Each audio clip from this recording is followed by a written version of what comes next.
Aujourd'hui, on vous livre tous nos secrets sur les installations nautisme.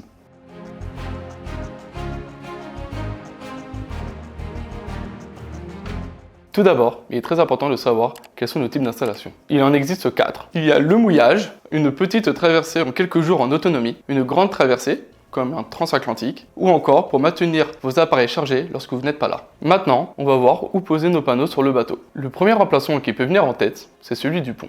Le principal avantage de mettre des panneaux sur un pont, c'est qu'on possède une grande surface plane, du coup on peut mettre des panneaux grands et puissants. C'est la meilleure place pour les hautes puissances solaires, ce qui est parfait pour les longues croisières. Les principaux inconvénients des panneaux posés sur le pont, c'est qu'on ne peut pas les incliner en fonction du soleil, ça prend de la place et on ne peut pas marcher dessus. Le deuxième emplacement qui me vient en tête, c'est les balcons. Le principal avantage d'un panneau mis sur un balcon, c'est qu'on peut l'incliner pour optimiser sa production en fonction du soleil. Les principaux inconvénients d'un panneau mis sur un balcon, c'est que les supports sont disponibles que pour des petits panneaux à cause de la prise au vent. Le second inconvénient, c'est qu'en fonction des manœuvres, qu'on fasse un empannage ou un virement de bord, la grande voile ou le foc peuvent mettre vos panneaux à l'ombre, ce qui ramène leur production solaire à zéro. Le troisième lieu de pose qui me vient à la tête, c'est le portique. C'est sûrement celui le plus répandu sur les petits bateaux. Sur le portique, on peut mettre des panneaux de taille moyenne. Certaines fixations sont inclinables, ce qui nous permet d'optimiser la production solaire. Un petit bonus, on peut se mettre à l'ombre sous ce dernier. Certains panneaux n'ont pas de support portique compatible. Dans ces cas-là, il faudra aller voir un chaudronnier ou par vous-même si vous êtes bricoleur. Ces trois emplacements dont je viens vous parler sont les plus classiques. Cependant, il en existe bien d'autres, tels que le bimini, la casquette ou encore les emplacements sur le côté.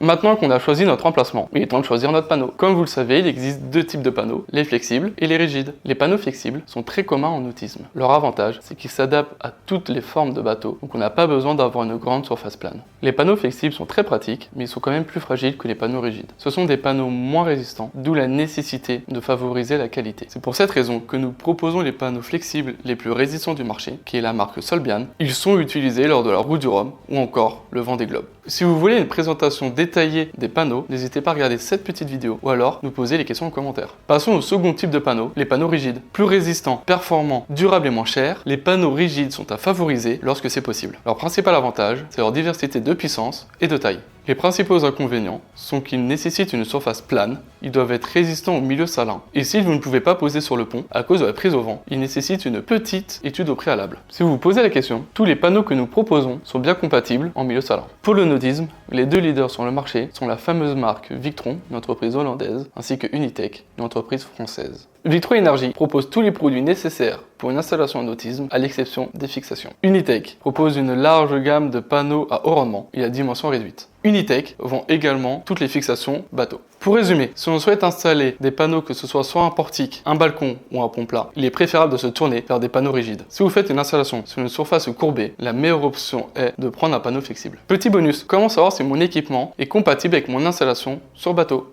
Il existe différentes classes de protection pour les produits électroniques, c'est l'indice de protection, le fameux IP. On le retrouve notamment sur nos téléphones. Il se distingue par deux chiffres. Le premier est la résistance à la poussière. Il va de 1 à 6. Le 1 étant la pire protection possible et le 6 la meilleure. Le deuxième est la protection contre les liquides. Il va de 1 à 8. Comme pour la poussière, le 1 c'est la pire, le 8 la meilleure. Si vous voyez indiquer un 0, c'est une absence de protection. Par exemple, sur certains régulateurs comme celui-ci, il est directement indiqué sur le produit. Là, il était IP43. Si vous ne le voyez pas, il faut se référer à la fiche technique. J'ai encore plein de choses à vous raconter. On se retrouve très vite pour la seconde partie. Kenavo, moi je mets des voiles.